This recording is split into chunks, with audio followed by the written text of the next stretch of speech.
नमस्कार मैत्रिणींनो, विदर्भ तडकामध्ये तुमचं स्वागत आहे. मी तुमची लाडकी टीना. आज आपण पाहणार दिवाळी विशेष खमंग शेव. ती कशी करायची बघू.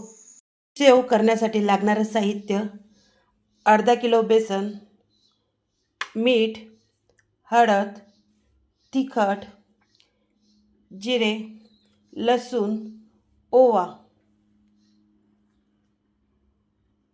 तिला आपण लसण, जिरे आणि ओवा हे वाटून घेऊ.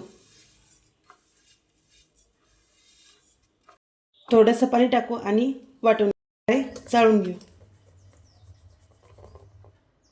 जिरं, लसण याला वाटलेलं आहे. आता गाळून लसूण, ओवा याचं आपण पाणी टाकणार आहोत.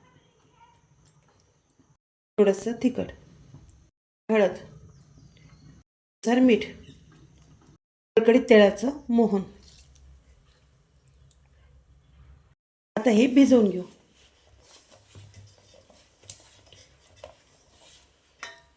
साच्याला तेल लावून घ्यायचं छान, म्हणजे त्याला चिटकणार नाही.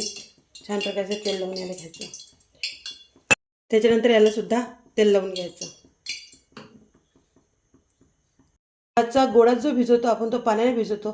त्याच्यामुळे ते पाणी असल्यामुळे तेल लगेच थंड होते. त्यामुळे काय करायचं, याची वात मोठीच ठेवायची आणि मोठ्या वातीवरच तळून घ्यायचं. तेल तापलं की नाही याची पाहणी पद्धत: सुरुवातीलाच एक गोळा टाकून पाहायचा, तो लगेच वर आला तर आपलं तेल तापलं. असं तो गोळा तयार करू. तो गोळा आपण साच्यामध्ये टाकू.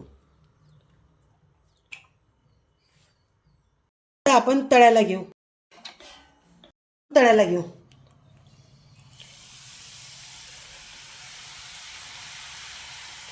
अशा प्रकारे राऊंड राऊंड करून तळून घ्यायचं.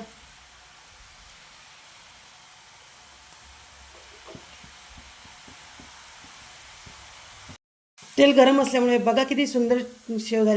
परतून घेऊ. प्रकारे आपले शेव तयार झाले. आपण काढून घेऊ.